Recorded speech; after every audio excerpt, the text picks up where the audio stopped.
Hello fellow knobheads and beat people, I'm George, the Gentleman Rocker, and this is the Gadget Gaijin.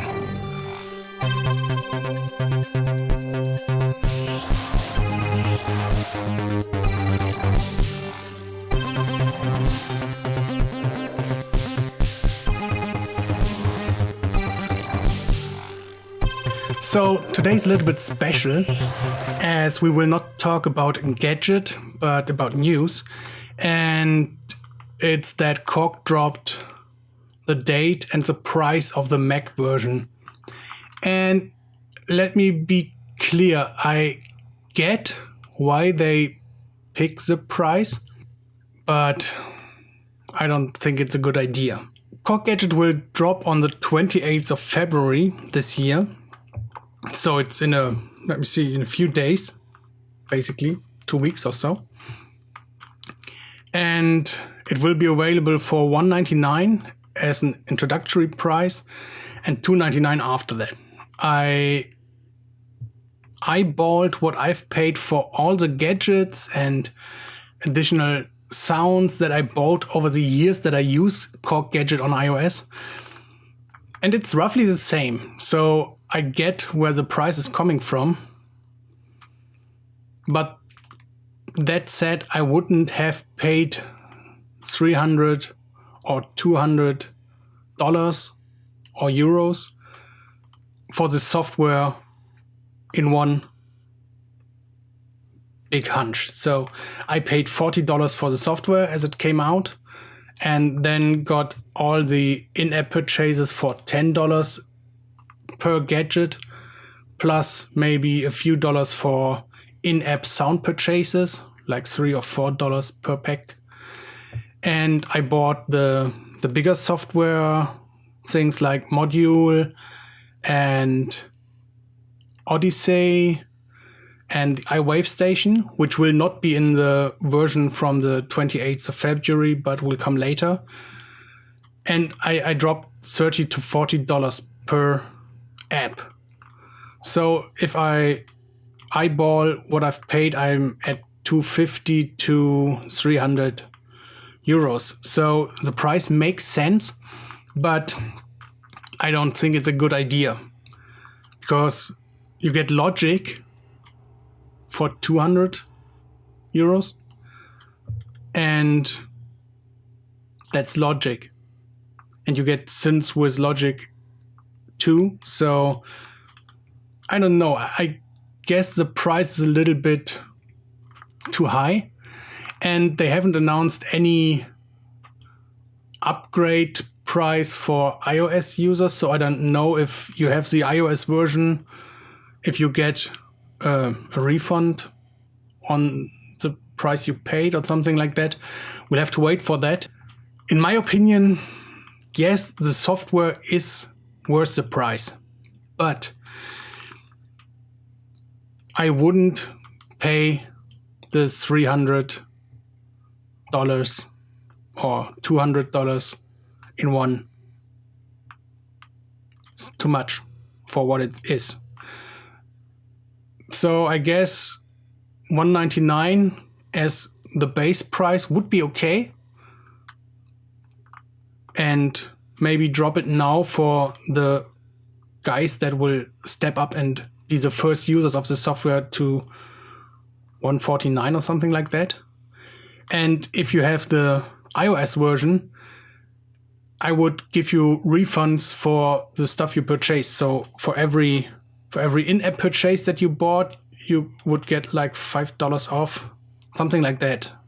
If you bought the software, you get $20 off for every in-app purchase, so that the people who funded basically the Mac version are the ones that bought the iOS version. And then again, you get all the gadgets, which are over 30 gadgets. You get them all as VSTs also for Mac only, but if you use Mac, like if you're a Logic user or use Ableton, you can use the synthesizers, the gadgets from Korg Gadget. So you get 30 synths for $200 or $300 if you look at the base price. So that's $10 per gadget, which is not much if you take a look what software synthesizers cost. But then again, it's a lot of money that you have to buy in one instance. So if they would go like all the gadgets you get with the base version on iOS and the DAW for price X, then you can get all the in-app purchases for price X and all the gadgets that were specific apps on the iOS version, like Module and WaveStation and something like that. If you have more like packages that you can choose from, so you could get the Mac version and then for maybe $50 or $60, then buy all the in-app purchases that are more like the pro versions of some of the basic gadgets, because that's what it is basically. And then you could buy the out-of-app purchases, which are specific synthesizer emulations, like the WaveStation module, which is a PCM player like the workstations and stuff. Darwin, which is the M1. That would be the smarter way, I guess, because then, well, maybe even just get the DAW and the synths extra, so that if you're an Ableton user, you don't have to use Gadget on your Mac. But you could export your songs to Ableton with not having the audio rendered, but having MIDI in it and the synthesizers added to it, so that you could use it on your Ableton.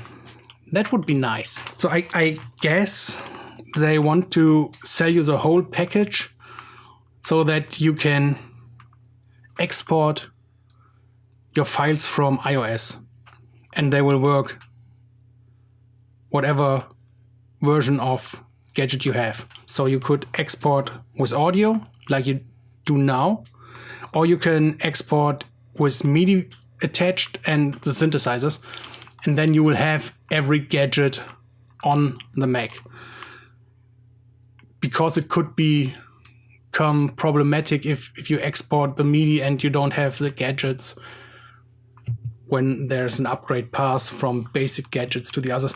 I get where they're coming from, but I don't really think it's a good idea to work that way. And everything I heard about it is, okay, I get why they are doing it. I get the price, makes sense, but it's too much.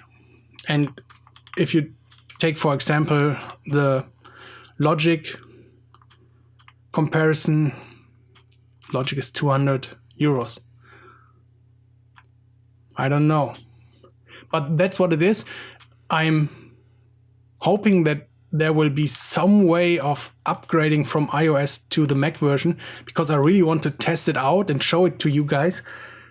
But I will not dump 200 euros on the software that basically does the same as I do on my iPad and doesn't give me really more. So yeah, I could use Ableton and use the synths in it, but I don't use Ableton. I basically use my Mac to upload my videos, and I do all my synth stuff on the iPad or on my hardware. So I don't need another DAW. As I said, I would like to have it because it would make sense to maybe master it on the Mac, because you have more horsepower. But then again, with my iPad Pro, I've never run into a situation where I had too much gadgets running. And I really have a lot of gadgets open at some times. So I don't see the plus of the Mac version right now. But let's hope that there is some upgrade path and that I can show you the Mac version. If not, we'll have to see and work on the iOS version. As they both are basically the same, you should be able to use all the tips you get on the iOS version on the Mac version too. So hopefully that's what it will be. Starting tomorrow, I will upload again new videos for the gadgets. This is just a small drop-in, and I've changed the schedule a bit. I will do Tuesday, Wednesday, Thursday with Gadget Gaijin every week from now. So ending of March, you should have videos for all your gadgets, and I have some time to do other stuff than recording here. Because the problem is I can't record in the week.